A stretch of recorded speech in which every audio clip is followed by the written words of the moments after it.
There is an island in the East River, 413 acres of it, close enough to the runways of LaGuardia that an aircraft passes overhead roughly every 90 seconds. From the air, it looks like any other piece of industrial New York. Low buildings, fences, a single bridge running out to Queens. Almost none of it is land. 7 years ago, New York passed a law ordering the jail on that island shut down and demolished. Not a promise, not a plan. A law with a deadline written into it. That deadline is now 1 year away. The city is not going to make it, and the reason has almost nothing to do with the jail. In 1884, New York City bought a piece of marshland in the East River. At the time, it was under 90 acres, most of it soft, most of it underwater at high tide. It wasn't big enough to be useful for anything, so the city made it bigger. For the next several decades, barges carried the city's waste out to the island. Ash from coal furnaces and incinerators, household rubbish, rubble excavated from the tunnels being dug for the subway. All of it was dumped, spread, and packed down, and the island grew. The work was done almost entirely by prisoners. By 1932, when the jail opened its doors, the island had more than quadrupled in size to 413 acres. The men held in New York's jails had spent decades building the ground that the next century of New York's prisoners would stand on, out of the material the city wanted to get rid of. That would be a grim piece of trivia and nothing more. Except for one thing. Garbage does not stop being garbage when you build on top of it. Underneath the buildings, the landfill is still decomposing. It releases methane, which is combustible and, in enough concentration, displaces the oxygen in the air. And as the waste breaks down, it leaves pockets in the ground, so the island settles. Not evenly and not predictably. Foundations shift, walls crack, pipes break. So the jail sits on a slowly collapsing pile of the city's own rubbish, venting gas, cracking apart, and every serious person who has looked at it for the last 40 years has reached the same conclusion. It has to go. In 2019, New York finally agreed. The city council passed a law with a hard date on it. Rikers Island would close by August 2027. In its place, 4 smaller jails, one each in Manhattan, Brooklyn, Queens, and the Bronx. Modern buildings embedded in the neighborhoods where the families of the people held in them actually live, instead of an hour and a bus ride and a bridge away. The budget was $8.7 billion. And then, very little happened. Start with what the island costs. In 2013, holding one person in a New York City jail for 1 year cost the city about $182,000.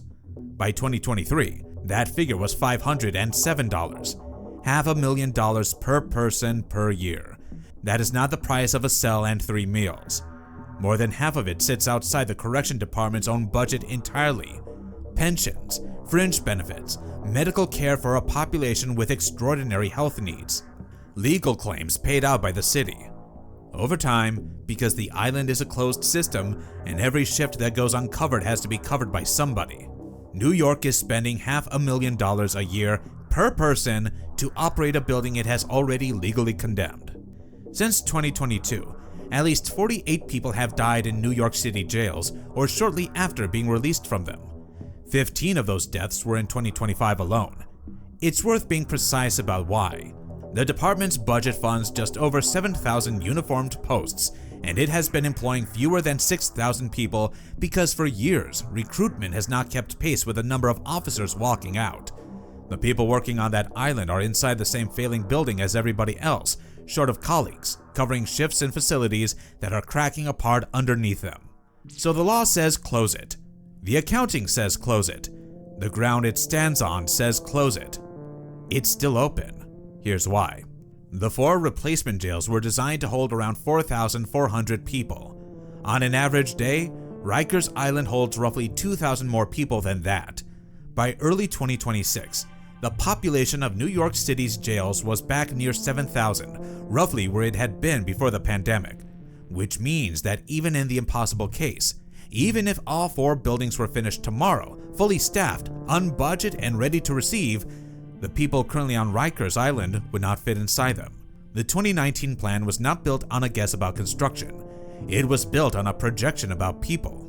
The jail population had been falling for a decade, and the plan assumed it would keep falling, far enough that 4 small buildings could absorb what one enormous building had been holding. It stopped falling. Then it went back up. Rikers Island is not a prison. It's a jail. A prison holds people who have been convicted. A jail holds people who are waiting. More than 85% of the people on Rikers Island have not been convicted of anything. They're waiting for a court date. So the number of people on that island isn't really set by how much crime happens in New York. It's set by how long the courts take. New York City's courts clear most felony cases involving people in custody within their own 6-month standard. But the cases that miss it, roughly 1 in 5, run over by an average of more than 9 months. And the worst of them grew fast. Between 2019 and 2023, the number of felony cases in custody taking longer than 3 years rose by 179%. Those are the cases that fill the beds, not the people cycling through in a week, the people waiting years. The city comptroller ran the arithmetic. If New York processed its cases at the speed considered a national best practice, the number of jail beds the city needs would fall by 1,728. And the city would save up to $877 million a year. That is almost exactly the gap between what Rikers holds and what its replacements can take. The reason New York City cannot close Rikers Island is not the jail, it's the courthouse. And there was never a law ordering the courthouse to move faster. Meanwhile, the buildings. The $8.7 billion budget became $13.7 billion. The Brooklyn jail is due to be finished in the spring of 2029. The Bronx and Queens facilities in 2031. Manhattan, the last of them, 2032. The law says August 2027. In May 2025, a federal judge found New York City in civil contempt over excessive force and violence in its jails and took the city's authority over its own jail system away from it. For the first time in more than 400 years, New York City would not be running its own jails.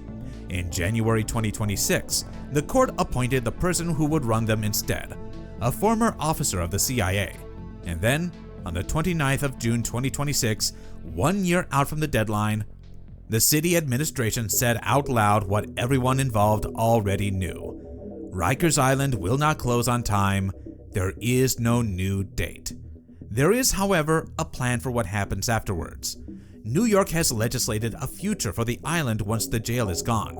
Solar generation, clean energy infrastructure, built on the 400 acres, feeding power into a city that currently covers its peak demand with some of the dirtiest plants in the region. That future is written into law. So was the closure. The island that was made out of the things the city wanted to get rid of, it's still holding them. Thank you for watching. If you enjoyed this video, please hit the like button and subscribe for more content.